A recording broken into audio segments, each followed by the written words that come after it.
The documented history of Aihole is traceable to the rise of early Chalukya dynasty of the 6th century.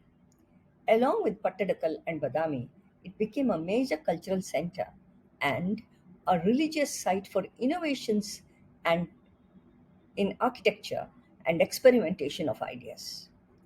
The mythology link of Aihole states that Parashurama, the sixth Vishnu avatar, is said to have washed his axe here after killing abusive Kshatriyas, giving the land its red color.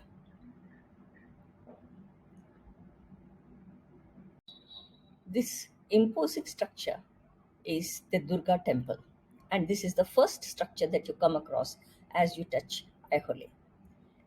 But there is no statue of Durga in this temple, and the temple belongs to Lord Vishnu and the sun god. The cave temples are related to both Hinduism and Buddhism.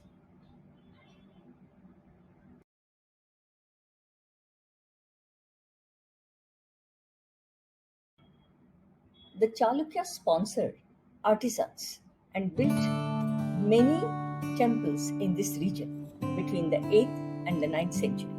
Evidence of wooden and brick temples dating to 4th century have been unearthed here. Aihole started the experimentations with other materials such as stone around the 5th century. Badami refined it in the 6th and 7th centuries. The experimentation culminated in Pattadakallu in the 7th and 8th centuries, becoming a cradle of fusion of ideas from South and North India.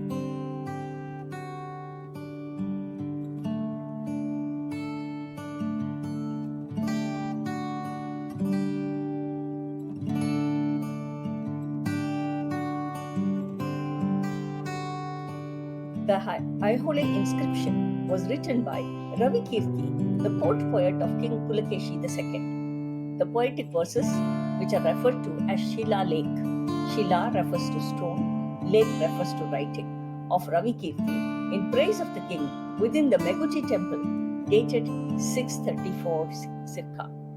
He authored the Aihole inscription at Meguti temple, which describes the defeat of Harshavardhana by Pulakeshi II and the shifting of the capital from Aihole to Badami.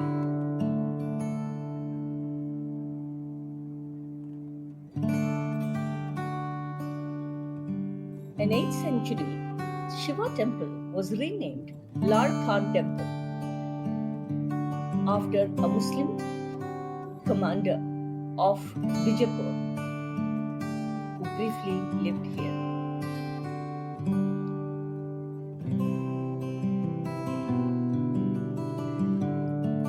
It was interesting to note this huge Nandi bull outside the Shiva temple where worship was permitted.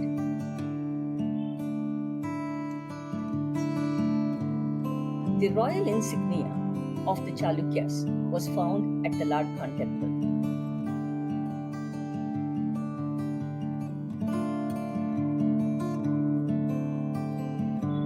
This brings me to the end of the video. But before I sign off, there is a little bit that I need to tell you. Just have a look at all the temples which are behind me. Each of them has a different style. And this was encouraged by the kings. No wonder then this era is referred to as the cradle of architecture.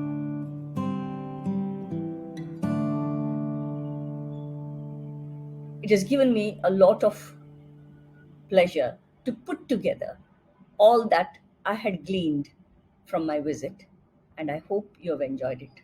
Thank you for watching, and don't forget to subscribe.